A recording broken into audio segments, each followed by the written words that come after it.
तुम्ही माझ्या फाटल्यान पळयता आसतले हो जो आंबो आसा बोरये साईबाबा टेंपल तेजे मातशे लागसर हांगा एक हेल्थ सेंटर आसा, सब हेल्थ सेंटर, आनी तेकोनूच तो रस्त्यार हो आंबो आशिल्लो. ताजे जो खांदो जो मोठो खांदो जो आसा तो पडलो जवळ जवळ 4-4:30 सुमार, आनी हो पडलो तो अर्दो तेच्या कंपाउंडाचेर पडलो हेल्थ सेंटराच्या, आनी त्याच प्रमाणे अर्दो जो आहा खांब्यार पडलो, खांबो मोडलो, इलेक्ट्रिसिटी पोल, आनी त्याच प्रमाणे तो रस्त्यार पडले कारणान जो रस्तो क्लियर करपा लागून जी हेवी ट्राफीक जी बोरी मडगांव आहा फोंडा ती ट्राफीक मातशी बंद जाली, आनी त्यामुळे आतां ऑलमोस्ट जे झाड आसा ते पडलेले क्लियर केल्ले आसा, आनी ट्राफीक पोलीस जे आसा रस्त्यार आनी तेंच्यांनी दोनी सायडीच्यान ट्राफीक आतां सुरळीत जाल्ली आसा.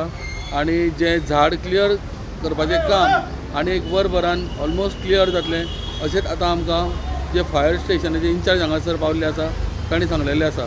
कितल्यांक कॉल आयिल्लो तुमकां हांगा झाड हें जालां म्हणून? 4:30 आमकां कॉल येयले की branch of mango tree follow on the road म्हणून. ओके. आमी हांगा येयले पयल्या नंतर ते हेजे हेल्थाचे कंपाउंडर पडला आनी रस्त्यारूय पडला. चडशे आमी ऑलमोस्ट कट केले, रोड क्लियर केला, आनी मातशे उरला ते आमी कट केला, आनी एक व्हडलो खांबो लायटीचो खांबो पडला. सो रस्त्यार पडलेले ते क्लियर केले दिसता तुमी? ऑलमोस्ट सगळं जाला आसतलें. भितरले कंपाउंडार कट करता, तो व्हडलो आहा, चड व्हडले आहा, ते कट करता. Okay, thank you. तुमचें नांव? Rajesh Talwar, Ponda fire station. Okay, thank you. बोरयेच्यान स्टुडंटा खातीर विवेक प्रभू.